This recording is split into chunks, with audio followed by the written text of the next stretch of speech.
شکریہ جناب speaker.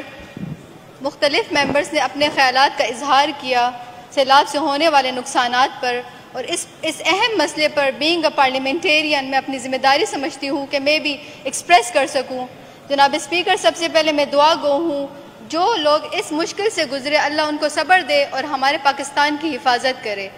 Respected speaker, یہ بات بھی واضح ہے کہ نیچرل ڈیزاسٹرز پوری دنیا میں آتے ہیں، مگر ایک سویلائز معاشرہ اپنی پلاننگز، اپنے انسٹیٹیوشنز اور اپنی لیڈرشپ سے ثابت کرتا ہے کہ وہ کسی بھی مصیبت میں اللہ کی مدد سے بے بس نہیں، مگر حکومت کی بے بسی اور عدم توجہ سوالیہ نشان ہے. نہ یہاں پر ارلی وارننگ سسٹمز کو اپ گریڈ کیا گیا، نہ ہی ڈیزاسٹرز مینجمنٹ پر کوئی انویسٹ کیا گیا اور نہ ہی کوئی لانگ ٹرم پالیسیز نظر آئی.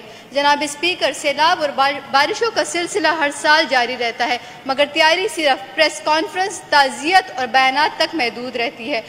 Respected Speaker, I fail to understand that why the definition of humanitarian crisis is so different and limited in our parliament. When someone from ruling side stands up, instead of talking about the people who are suffering, they just talk about themselves. Is it the right way to represent the people? Of course, no. This is not the right time for political scoring. It's a time for real actions. And as we all know that actions speak louder than words. But what are they doing? My question is, Respected Speaker, my question is, did the government give them a proper, comprehensive plan that how they will rebuild their lives again? If yes, تو وہ strategy اور وہ plan عوام کے سامنے with transparency سامنے لائی جائے.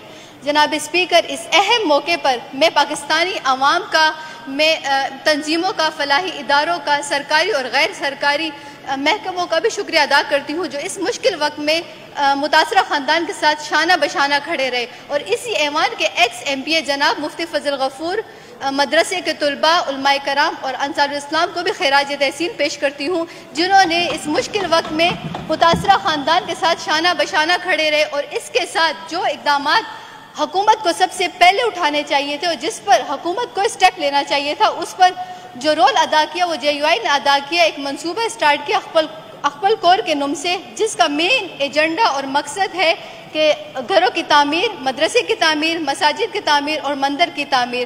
تو جناب اسپیکر، اس طرح کے انیشیٹو حکومت کو لینے چاہیے تھے، مگر عوامی تعاون سے اور فلاحی اداروں کے تعاون سے یہ اسٹیپ جے یو آئی نے اسٹارٹ کیا، اور میں یہ کہتے ہوئے فخر محسوس کرتی ہوں.